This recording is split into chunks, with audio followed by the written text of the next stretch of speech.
嘿、Hello，大家好，我是苹果爹。那我们今天要来讲的就是 iPhone 13的消息。那这个部分就是我们今天会专注在它的镜头模组、镜头设计，还有里面的这个镜头排列会怎么改变。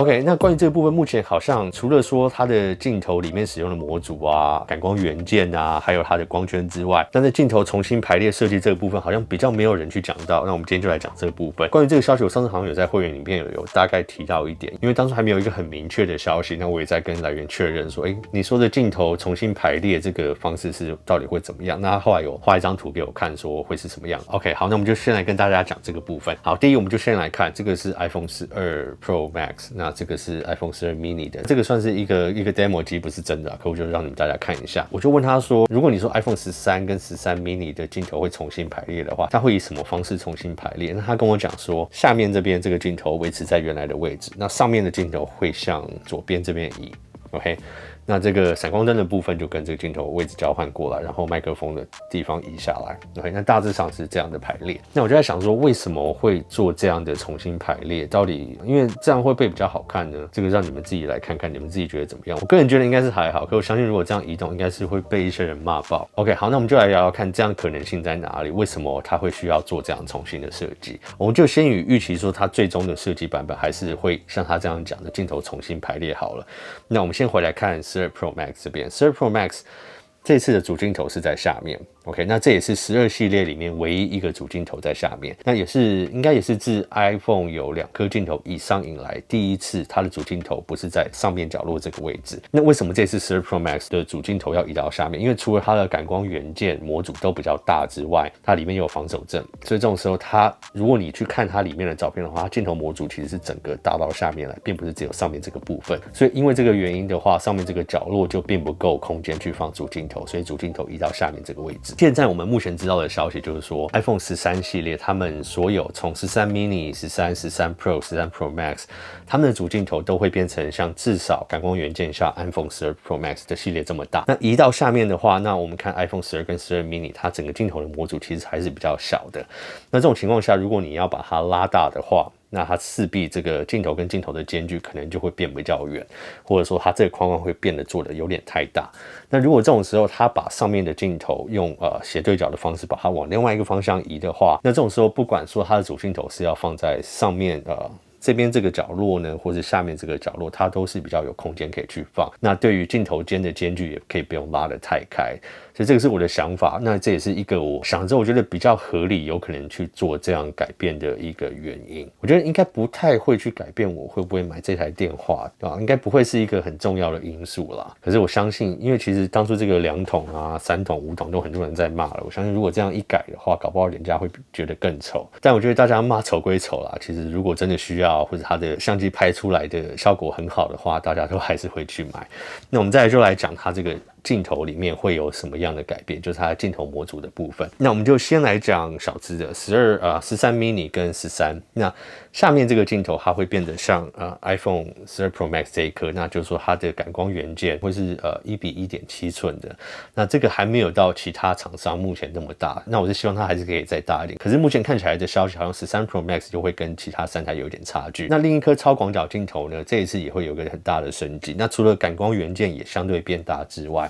那它会变成有自动对焦，就是它终于可以在超广角镜头去远近方面做调整，去做对焦。那这个我觉得最大的用处就是像三星现在的 Galaxy 21 Ultra 上面一样，它在拍静物的时候可以切换成超广角镜头去对焦。因为大一点的感光元件它在拍静物的时候会有点会差的问题嘛，可是如果你可以把它改成用超广角镜头的话，然后再加入对焦功能的话，它就可以在近拍的时候自动去切换。那这个部分我觉得以目前看到三星处理的方式是非常好，基本上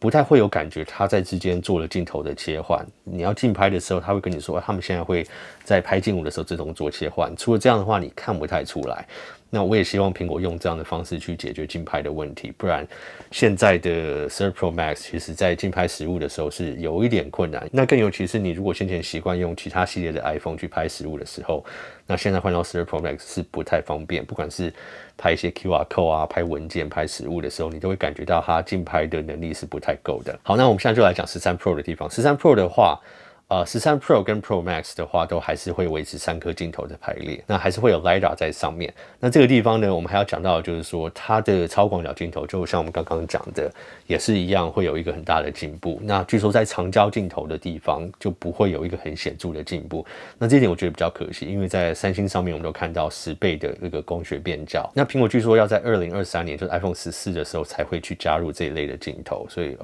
我们就要再多等1年。那另外就是在13 Pro 跟 Pro Max 之间，可能还会有点小差距，就是在主镜头的地方。那现在的消息传出来是说，13 Pro Max 它的光圈部分会有比其他3支都还要再大那么一点点，就是从 1.6 降到 1.5。那我觉得如果光只是光圈变大的话，然后在其他3支却因为这样不放入一样大的光圈，我觉得不太合理。那会不会是说这一次的13 Pro Max 的感光元件又会比先前再大了一点？那这个部分我目前还没有得到比较确切的消息，那我也会继续跟消息来源讨论，然后看看能不能关于13 Pro Max 的相机的地方，我们能有更多确切的消息。OK， 对，我们刚讲到 LiDAR 的部分，那现在我所知道的是13跟13 mini 里面还不会有 LiDAR。OK， 那这个部分是目前我所得到的消息，那再有更新的话再跟你们讲。可是，在13 Pro 跟 Pro Max 地方的 LiDAR 会有一个比较大的进步。那这个 LiDAR 上面的进步，除了在 AR 上面的帮助之外，其实我觉得 AR 是比较少人真的在用的。那我觉得最大帮助可能就是在平常拍照，那会不会看到我们所谓的期待的人像摄影模式呢？因为其实如果说要靠 LiDAR 去配合它的演算法做出人像摄影的话，以现在 LiDAR 的效果来讲，它对边缘的扫描还不够仔细，应该说它还不够细节。那像苹果有一个新的专利出来，就是说它在 LiDAR 在边缘扫描下会更加进步，就是说它在每一点里面会再细分很多小点出来。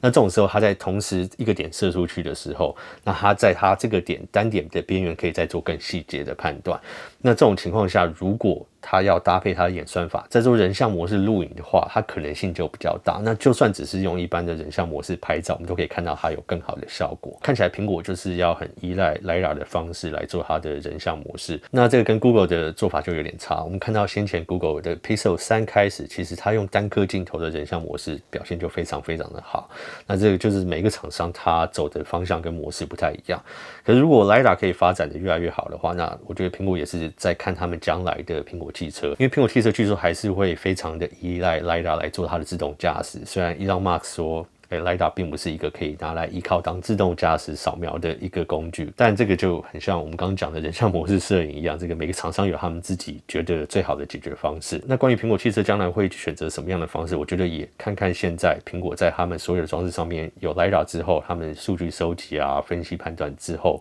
的成效怎么样？那在最后一刻，他们可能也还会再做更改。这个部分如果没有更多消息的话，我们会再回来跟大家分享。OK， 好，那今天的书包就先到这边。你们有什么问题或者想要讨论的话，可以在下面留言。那是苹果店，我们下次影片见喽，拜。